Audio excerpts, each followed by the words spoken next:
చూసారా గులాబీ మొక్కకి మొగ్గలు వచ్చినాయండి.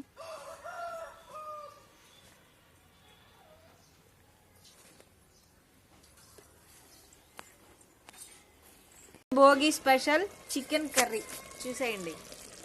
చికెన్ కర్రీ వంట మాస్టర్ వచ్చేసి మా శేఖర్ అన్నయ్య అండి. హాయ్ ఫ్రెండ్స్, ఇదిగోండి మా శేఖర్ అన్నయ్య, మా జూనియర్ శేఖర్ అన్న. హాయ్ చెప్పు కార్తిక్.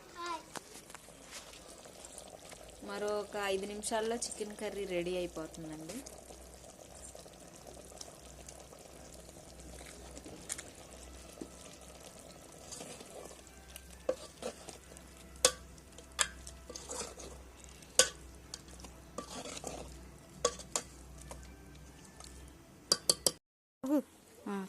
హాయ్ అండి. ఈరోజు చూసారు కదా, ఇటు చూడండి ఒకసారి.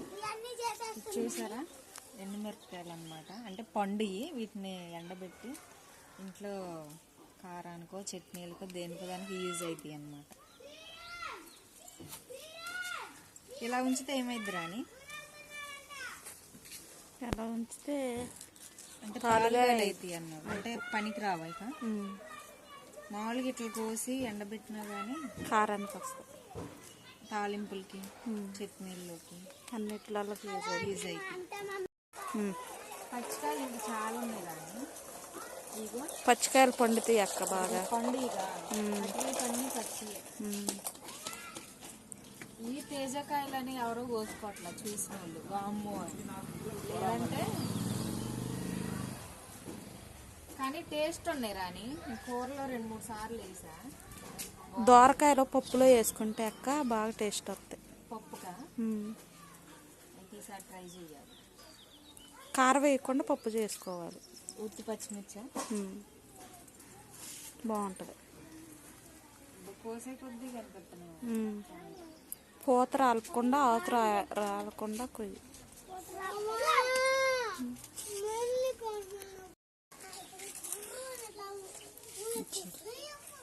సూపర్గా ఉన్నాయి, కలర్ఫుల్గా.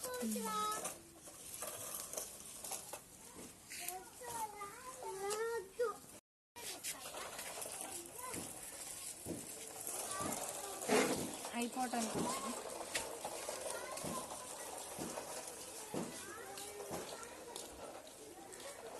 చూడండి, ఒక్క చెట్టుకి ఎన్ని కాయలు చూడు.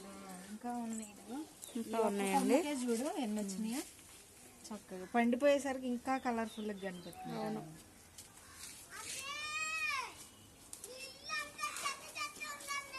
అయ్యో